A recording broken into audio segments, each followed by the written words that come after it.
Minggu kita hari ini digiring dengan topik minggu yang menyuarakan kepada kita, yaitu tentang kasih.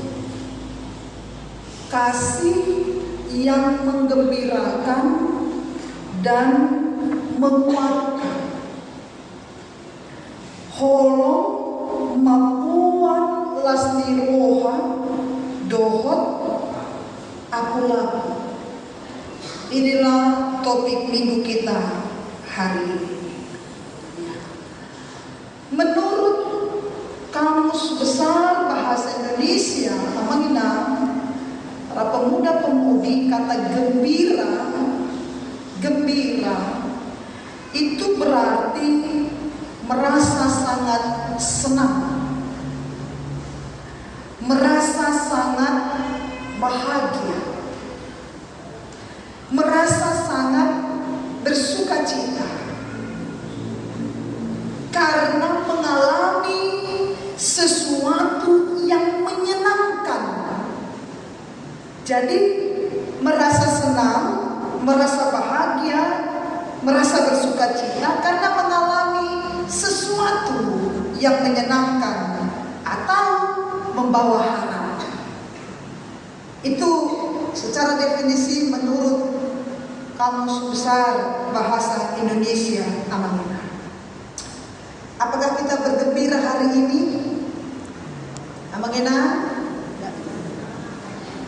Gembira doamu tahe sonari? Betul? Kayak ibu-ibu nomor baju Nabiru bergembira dong? Haleluya. Para pemuda gembiranya dirimu saat ini? Bergembira. Nanti tidak ada yang tidak gembira ya. Di semua kita bergembira.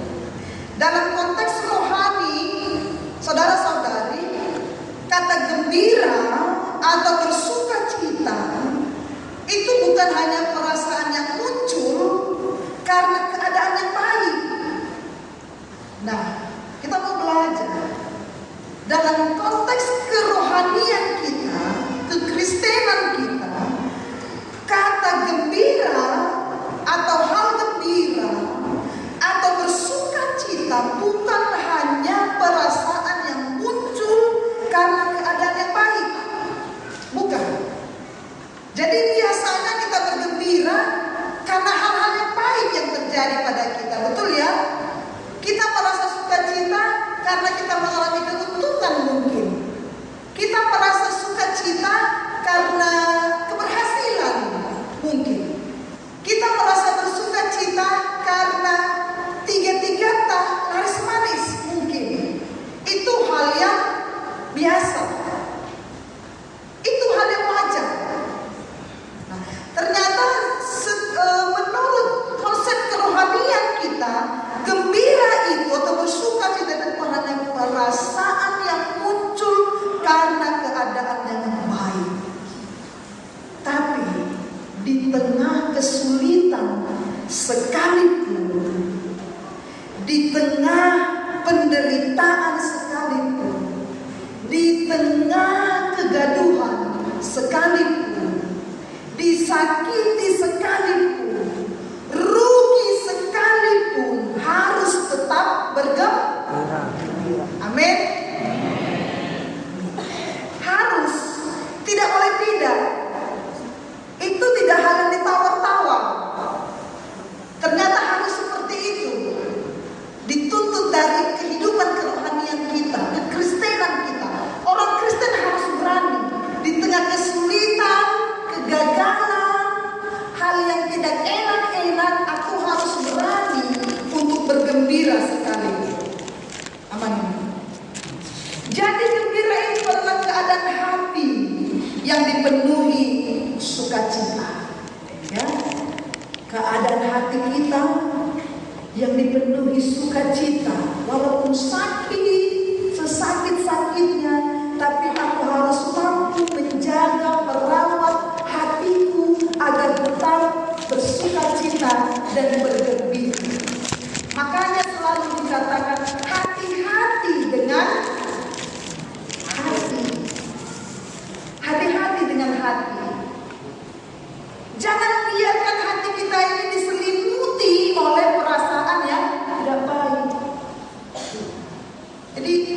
hati-hatilah dengan hati kita. Jagalah hati kita ini supaya tetap penuh dengan sukacita. Itu gembira. Lalu bagaimana dengan hal menggembirakan? Menggembirakan itu berarti membuat orang lain mengalami kegembiraan. Nah, berarti ini kata kerja, ya kan, menggembirakan. Karena tadi topik kita disuarakan kasih yang menggembirakan. Berarti ada aksi dariku, dari kita untuk memberikan orang lain juga kegembiraan.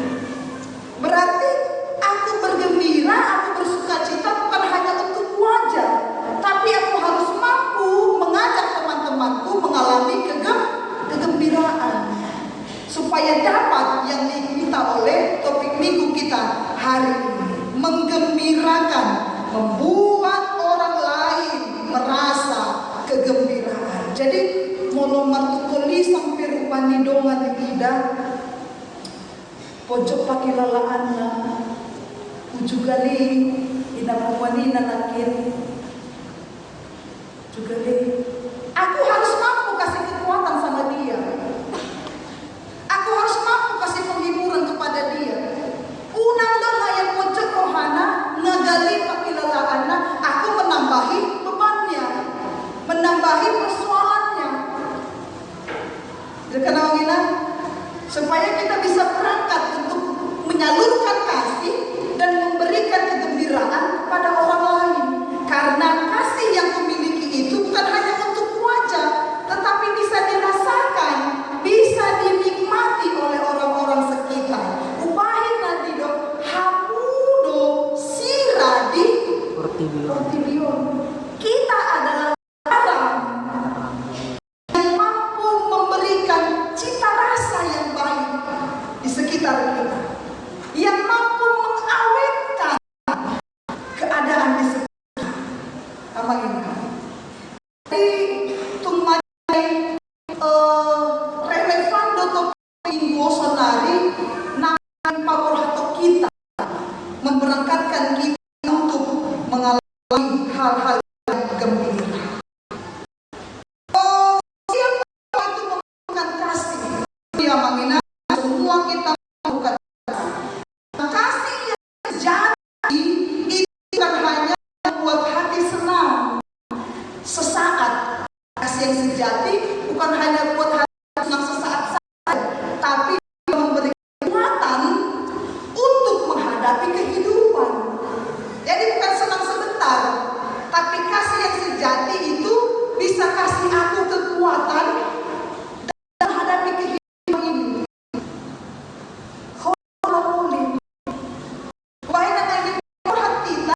Untuk menyebarkan kasih, melalui kasih kita itu memberikan kekuatan untuk menghadapi kehidupan.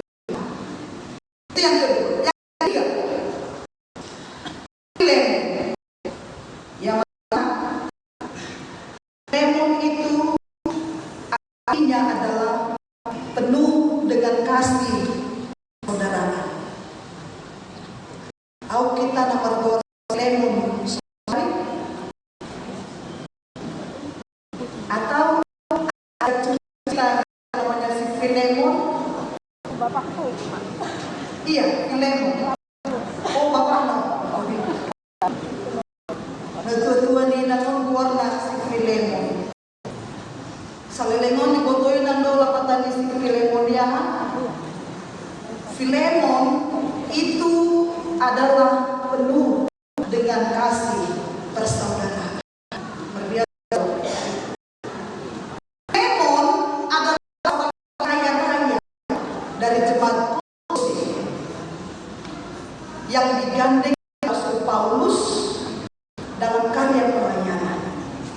Jadi dia adalah saudaranya atau teman pelayan kerja Paulus. Ini surat penggembalaan.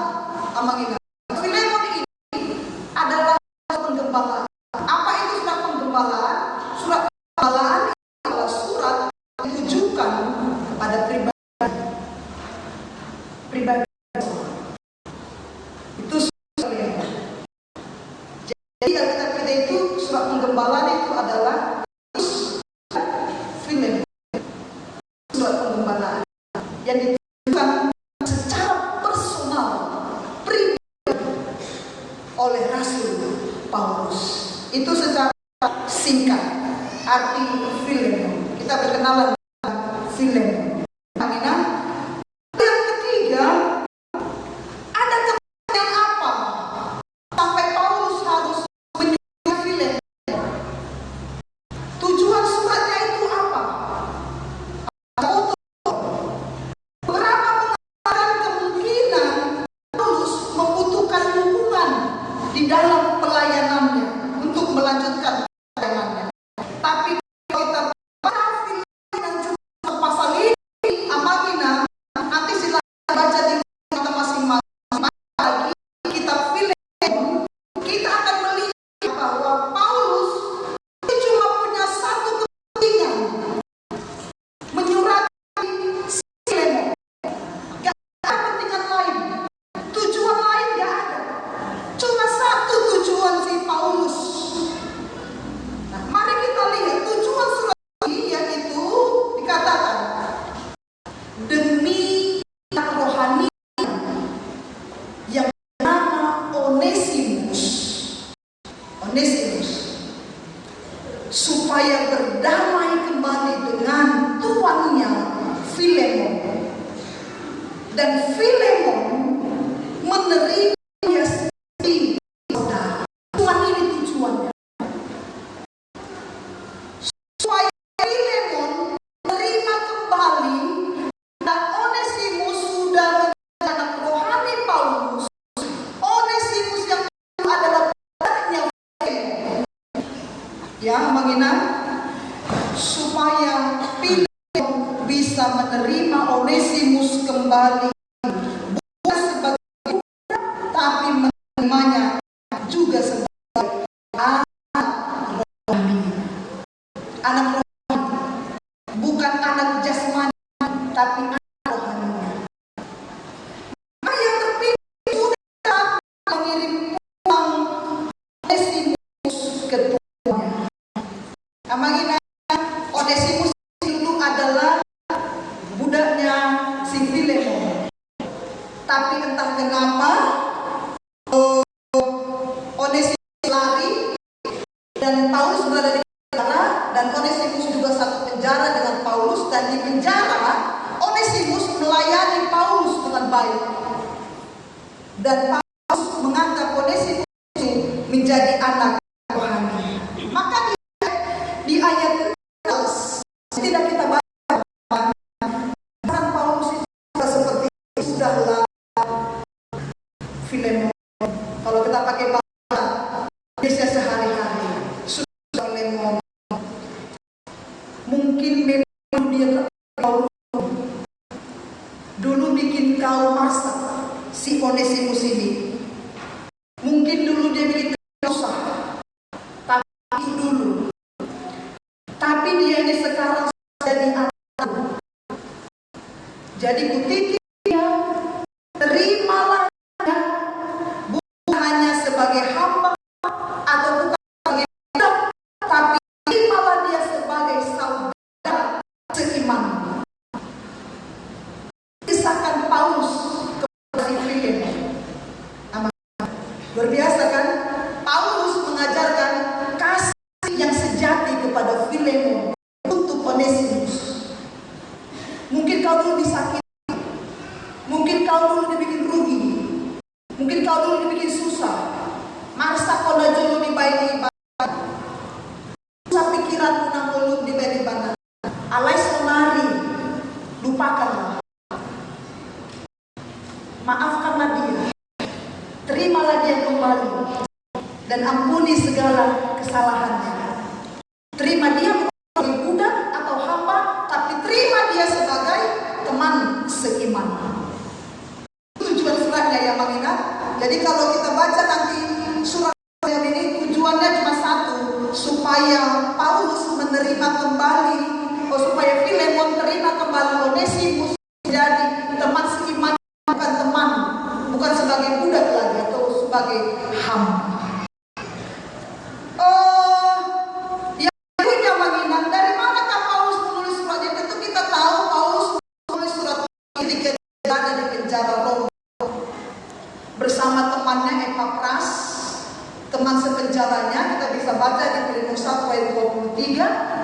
dan teman sekerjanya ada Markus, Aristarkus, Demas, Lukas di ayat yang ke-24. Jadi Paulus kirim surat atau menyurati Filemon itu dari penjara, bukan dari rumah, tapi dari penjara. Bayangkan kita menginap dalam penjara. Penjara masa Paulus bukan penjara seperti sekarang, bukan. Penjara sekarang mungkin bisa